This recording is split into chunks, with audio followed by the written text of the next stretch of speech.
অফিসারদের প্রমোশন হয়েছে, কর্মচারী থেকে অফিসার হয়েছে, কিন্তু বাকিদের প্রমোশন হয়নি। এছাড়া চট্টগ্রাম বন্দরের আমাদের এখানে একজন মেম্বার সাহেব আছেন না স্যার, ওটা কথা বলতে হবে। আচ্ছা শুনে করবেন না,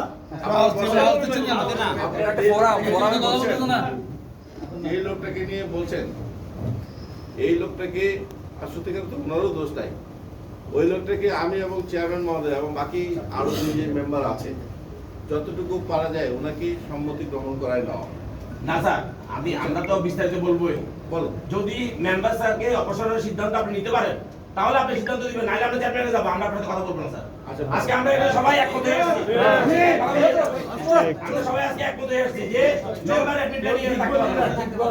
এখন কোনো ফাইল নাই যে ওনার রুমে গেলে আলোচনা করে লেখা থাকে না, এটা হবে না স্যার। আমরা এটা মানতে রাজি না। প্রমোশন তো হচ্ছেই না, ফিক্সেশন হচ্ছে না, যত রকমের জটিলতা প্রভিশন মারা সব রাতে তৈরি। আমরা স্যার আজকে আসছি এখানে একটা বিনীতভাবে একটা অনুরোধ করব যে আপনাদের যে অভিযোগগুলি আছে একটা লিখিত আকারে না, আমরা তো লিখিত দিব স্যার, কিন্তু আমরা এখান থেকে শুনে যেতে চাই যে উনি কখন থেকে এখান থেকে অপসারিত হন। আচ্ছা, এটা আমরা শুনে যেতে চাই। আমি আপনার এই আজকে আমরা স্যার বন্দরে ৫০০ শ্রমিক আছে, এখন আমরা এখানে ২০০ লোক আসছি। আপনি আমাদেরকে ৫০০০ লোক নিয়ে আসতে বাধ্য করবেন না স্যার। আমরা ৫০০০ লোক নিয়ে আসতে বাধ্য করবেন না। আমরা কোনো উচ্ছৃঙ্খলতা সৃষ্টি করছি না। ৫০০০ আগস্টের পরে বাংলাদেশের বিভিন্ন জায়গায় বিভিন্ন কর্মকর্তাদেরকে, টিচারদেরকে অসম্মান করা হয়েছে। চট্টগ্রামের কিছু হয়নি, চট্টগ্রামের কোনো অসম্মান আমরা করি নাই, কারণ আমাদের শ্রমিকরা ভদ্র, সেই জন্য এটা একটা আমাদের শ্রমিকরা ভদ্র, এই জন্য কেউ আমরা এটা করি নাই। আর কোনো কারণ নাই। হ্যাঁ, না আর কোনো কারণ না। প্রতিষ্ঠানের প্রতি আন্তরিকতা ছিল, দায়িত্বের প্রতি সচল ছিল। কিন্তু স্যার যে আমাদের নাই, আমরা তার অবসর চাই আজকে। এখনো তো আছে এই সিদ্ধান্ত আমাদেরকে স্যার আমাদেরকে জানাতে হবে। আমরা এই সিদ্ধান্ত চাই। আমি কি আপনাদের সাথে আসতে ভয় পাইছি? না ভয় পাবো না, ভয় পাওয়ার কোনো কারণ নেই তো। আমরা তো কেউ হিংস্র না, আমি আমরা হিংস্র না কেউ। আমি আপনাদের থেকে আমরা আমাদের কর্মকর্তা, আমরা আপনাদের সাধুবাদ জানাই। কিন্তু যার কারণে আমাদের সমস্যা হচ্ছে, আজকে আমরা তার অবসরের খবর নিয়ে এখানে যাইতে চাই আমরা। আচ্ছা, এটার ব্যাপারে সিদ্ধান্ত দেই। প্রত্যেকটা জিনিসের একটা প্রশাসনিক প্রসেস আছে, ঠিক আছে? প্রসেস মোতাবেক এটা সরকারের জায়গা মতো যাবে। সরকার যে না স্যার, আমাদের 7 দিন সময় দিবেন যে আমরা আগামী 7 দিন, স্যার 7 দিন পরে কিন্তু আমরা গাড়ি করে ড্রাইভার চালাবে না। বন্ধ আসলে দিয়ে উনি ওষুধ পাবে না উনি। আচ্ছা, ঠিক আছে। বন্ধ করে দিলে অসুবিধা হবে। ঠিক ঠিক আমরা এই অসুবিধা চাই না। শুনেন, বাকি আমরা যারা আছি স্লোগান দেওয়ার দরকার নেই। একটু কথা বলি। হ্যাঁ, বলুন। আমি মোহাম্মদ হুমায়ুন কবির, সাবেক পঞ্চায়েত সদস্য, চট্টগ্রাম বন্দর জাতীয়তাবাদী শ্রমিক দল সিপিএ। সম্মানিত কর্মকর্তাগণ, উপস্থিত সহকর্মীবৃন্দ, আসসালামু আলাইকুম। আমরা আজকে দুইটা গুরুত্বপূর্ণ দল আপনাদের সাথে এখানে বসেছি। কয়েকটা কথা বলি।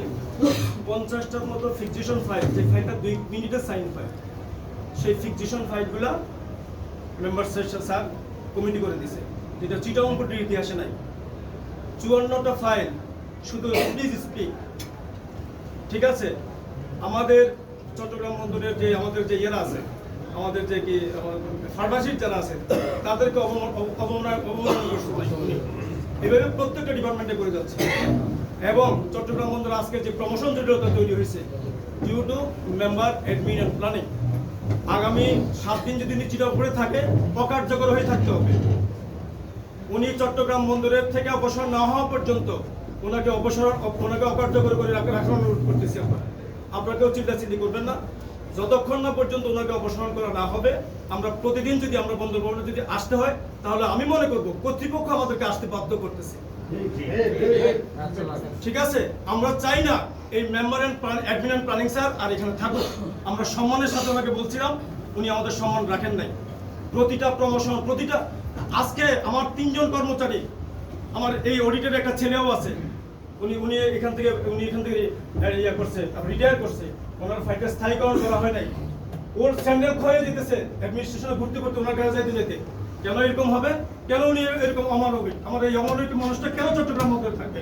আমরা চাই এই পদটা অন্তত চট্টগ্রাম বন্দরের কর্মকর্তারা হোল্ড করুক, কারণ এটা কর্মচারী বান্ধব, এটা আমাদের কর্মচারীদের জন্য বান্ধব, এটা আমাদের কর্মকর্তাদের গ্রহণ করতে দেন। কারণ আমাদের দুঃখ ওনারা ছাড়া কেউ বুঝবে না, আপনি বুঝবেন, কারণ প্রথম দিন থেকে আপনি আমাদের সাথে আছেন।